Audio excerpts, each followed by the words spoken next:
Hello viewers, welcome to Deepak TNPSC academy. நம்ம சேனலுக்கு புதுசாக வரவங்க யாராக இருந்தாலுமே சேனலை சப்ஸ்கிரைப் பண்ணுங்கள், லைக் அண்ட் ஷேர் பண்ணிக்கோங்க. நீங்கள் பண்ணுற ஒவ்வொரு சப்ஸ்கிரைபுமே எனக்கு அடுத்தடுத்த வீடியோஸ் போடுறதுக்கு எனக்கு பெரிய ஒரு மோட்டிவேஷனாகவே இருக்கும். ஓகே, வாங்க இப்போ நம்ம வீடியோக்குள்ளே போகலாம். இப்போ இன்றைக்கி நம்ம என்ன பார்க்க போகிறோம்னா, போன வீடியோவில் இத்தனை மார்க்குக்கு எனக்கு ஜாப் கன்ஃபார்மாக கிடைக்கும், குரூப் 4ல் இவ்வளோ ரேங்க் இருந்துச்சுன்னா எனக்கு கிடைக்கும்னு ஒரு அனலைசஸ் நான் போட்டிருந்தோம். இப்போ இவ்வளோ கொஷின்ஸ், இவ்வளோ மார்க்கு, இவ்வளோ கொஷின்ஸ் அடிச்சிருந்தா எனக்கு கன்ஃபார்மாக ஜாப் கிடைக்கும்னு ஒரு கரெக்டான ஒரு துல்லியமான கட் ஆஃப் மதிப்பெண்ணை நம்ம எடுத்துகிட்டு வந்திருக்கோம். சரிங்களா? ஏன்னா நிறைய பேர் நிறைய குழப்பத்தில் இருக்கும். கிரேஸ் மார்க் கொடுத்துருக்காங்களா இல்லையான்னு ஃபஸ்ட்டு ஒரு குழப்பம். கொஷின்ஸு ரொம்ப டஃப்பாக இருக்குது, கட் ஆஃப் எந்த மாதிரி இருக்குதுன்னு ரொம்ப இது நம்மளுக்கு சிவி லிஸ்ட்டு நம்மளோட லிஸ்ட் நம்ம வருமானு அது ஒரு பக்கம். இந்த மாதிரி நிறைய கோணத்தில் நிறைய குழப்பங்களோட நம்ம இப்போ ஆழ்ந்திருக்கோம். அதுக்குண்டான ஒரு துல்லியமான வீடியோவாக இந்த வீடியோ இருக்கும். இப்போ சிவி லிஸ்ட்டு யார் யாருக்குன்னா வரும், சரிங்களா? கட் ஆஃபு இந்த கட் ஆஃப் தானா, இல்லை கிரேஸ் மார்க் போட்டு சிவி லிஸ்ட்டில் விடுவாங்களா? நம்மளுக்கு ஜென்ரல் ஓசியில் எவ்வளோ வருது, உமனில் எவ்வளோ வருது? இப்போ உமனுக்கு 30% இடஒதுக்கீடு இருக்குது, சரிங்களா? அதே மாதிரி நம்ம பிஎஸ்டிஎம்க்கு 20% இடஒதுக்கீடு இருக்குது. அது ஒரு எக்ஸாப்ட் எப்படி இருக்கும், என்ன மாதிரி இனி வரப்போகிற கவுன்சிலிங்கில் என்ன மாதிரி நடக்கும்ன்றது ஒரு அனலைசிஸ், ஸ்க்ரீன் அனலைசிஸ் தான் பார்க்குறோம். இப்போ ஜென்ரல் ஓசி எடுத்துக்கிட்டோம்னா 230 மார்க் எடுத்தவங்க சேஃப் ஜோனில் இருக்காங்க. அதே மாதிரி பிசியில் எடுத்துக்கிட்டோம்னா இது வந்து உமனும் இல்லாமல் மென்னு இல்லாமல் பொதுவானது, சரிங்களா? பிசி எடுத்துக்கிட்டோம்னா 225 கொஷின் மார்க் போட்டவங்க கன்ஃபார்மாக ஒரு சேஃப் ஜோனில் இருக்காங்க. பிசிஎம் எடுத்துக்கிட்டோம்னா 220 மார்க் எடுத்தவங்க ஒரு சேஃப் ஜோனில் இருக்காங்க. அதே மாதிரி எம்பிசியும் டிஎன்சியும் 210 மார்க் எடுத்தவங்க சேஃப் ஜோனில் இருக்காங்க. எஸ்சி எஸ்டி பிடபிள்யூடி கேண்டிடேட் எல்லாருமே 205 மார்க் எடுத்தவங்க பெரிய ஒரு சேஃப் ஜோனில் இருக்காங்க. உமன் இப்போ இதே இதில் ஓசியில் உமன் இருப்பாங்க பார்த்தீங்களா, அவங்க 225 மார்க் எடுத்தாலே ஓகேன்னு இந்த வட்டம் வந்திருக்குது. இது வந்து நானாக ஒரு அசியூம்ஷனில் போட்டதில்லை.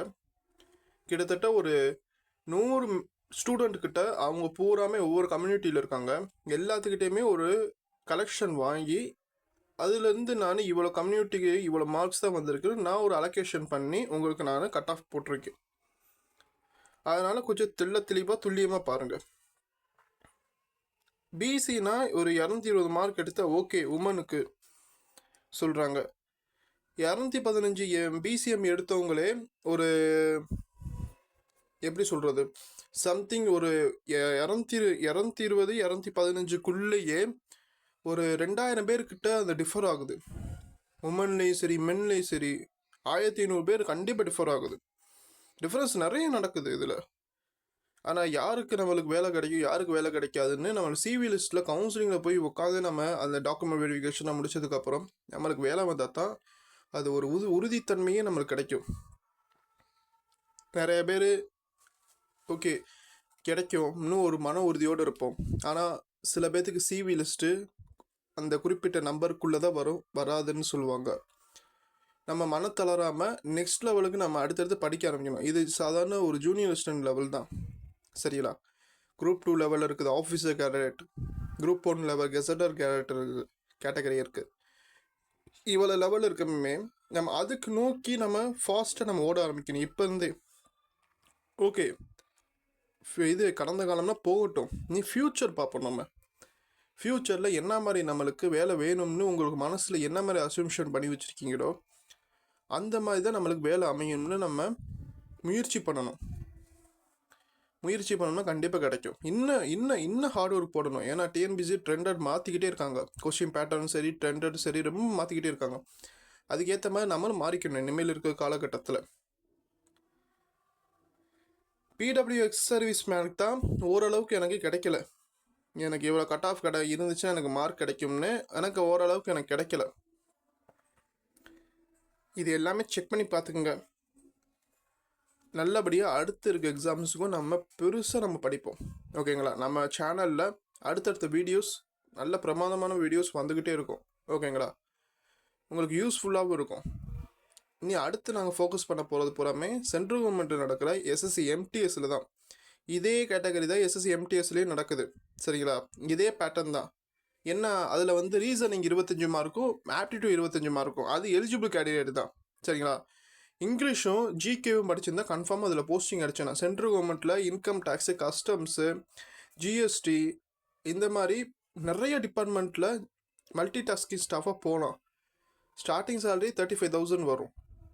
இதில் அலவன்சஸ் எல்லாமே சேர்ந்தாலே நிறையா அமௌண்ட்டோட நம்மளுக்கு சேலரி மட்டும் வரும். நல்ல பவரோடு சென்ட்ரல் கவர்மெண்ட்டில் ஒர்க் பண்ணுறதுனாலே பவரோடு இருக்கும்ல நம்மளுக்கு. அதுக்கு நம்ம ஃபோக்கஸ் பண்ணணும்.